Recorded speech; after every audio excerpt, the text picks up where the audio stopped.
السلام علیکم ورحمۃ اللہ وبرکاتہ۔ اس ویڈیو میں ہم بات کریں گے نماز کے کچھ مسائل کے بارے میں، جن کا جاننا ہم سب کے لیے بہت ضروری ہے، کیونکہ اگر ہم نماز پڑھتے ہیں اور نماز کے صحیح مسائل نہیں جانتے ہیں تو ہماری نماز درست نہیں ہو سکتی، ہماری نماز صحیح نہیں ہو سکتی۔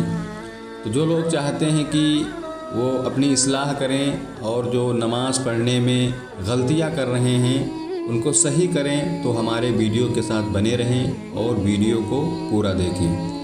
ہم ان مسائل کو سوال اور جواب کی روشنی میں بیان کرنے کی کوشش کریں گے۔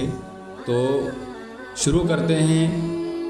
پہلا سوال ہے کہ کیا دو نمازوں کو ایک ساتھ جمع کر سکتے ہیں، یعنی دو نمازوں کو ایک ساتھ پڑھ سکتے ہیں یا نہیں؟ تو اس کا جواب یہ ہے کہ ہاں، دو نمازوں کو ایک ساتھ یعنی جمع بین الصلاتین کر سکتے ہیں جب حج کے سفر میں ہوں۔ جب حج کے سفر میں ہوں تو دو نمازوں کو ایک ساتھ پڑھا جا سکتا ہے، لیکن کسی دوسرے سفر کے لیے دو نمازوں کو ایک ساتھ پڑھنا، ایک ساتھ جمع کرنا یہ جائز نہیں ہے۔ اگلا سوال یہ ہے کہ عورتوں کی جماعت کب جائز ہے؟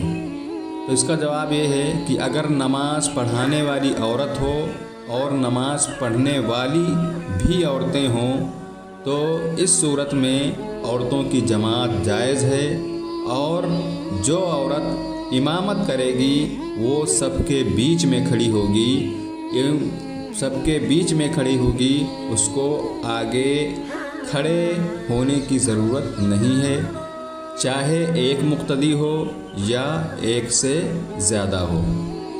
اگلا سوال یہ ہے کہ فرض نمازوں کی تیسری اور چوتھی رکعت میں سورہ فاتحہ کے بعد کون سی سورت پڑھنی چاہیے؟ تو اس کا جواب یہ ہے کہ فرض نمازوں کی تیسری اور چوتھی رکعت میں سورہ فاتحہ کے بعد کوئی سورت نہیں پڑھنی چاہیے اور جلد ہی رکوع میں جانا چاہیے۔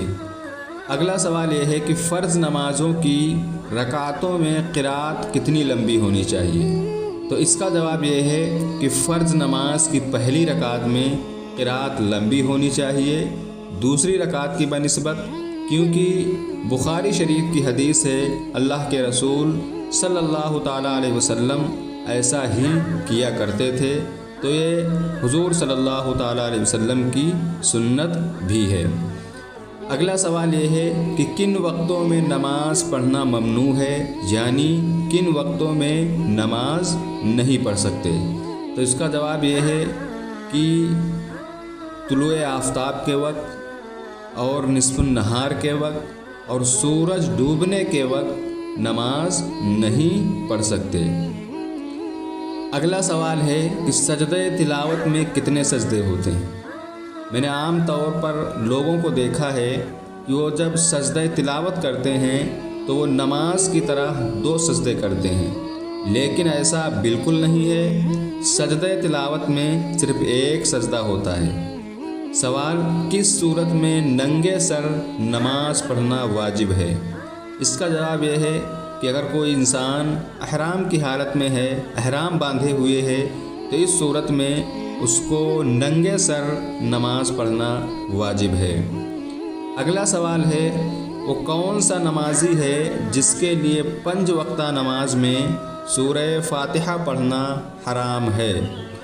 تو اس کا جواب یہ ہے کہ وہ نمازی جو امام کے پیچھے نماز پڑھ رہا ہو، یعنی مقتدی کے لیے سورہ فاتحہ پڑھنا یہ حرام ہے، یعنی سورہ فاتحہ نہیں پڑھ سکتا۔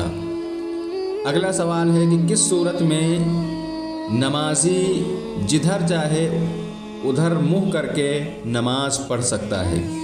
تو اس کا جواب یہ ہے کہ کعبہ شریف کی عمارت کے اندر جس طرف چاہے اس طرف منہ کر کے نماز پڑھ سکتا ہے۔ اگلا سوال ہے وہ کون سی صورت ہے کہ نمازی نے جان بوجھ کر قبلہ کی طرف منہ نہ کر کے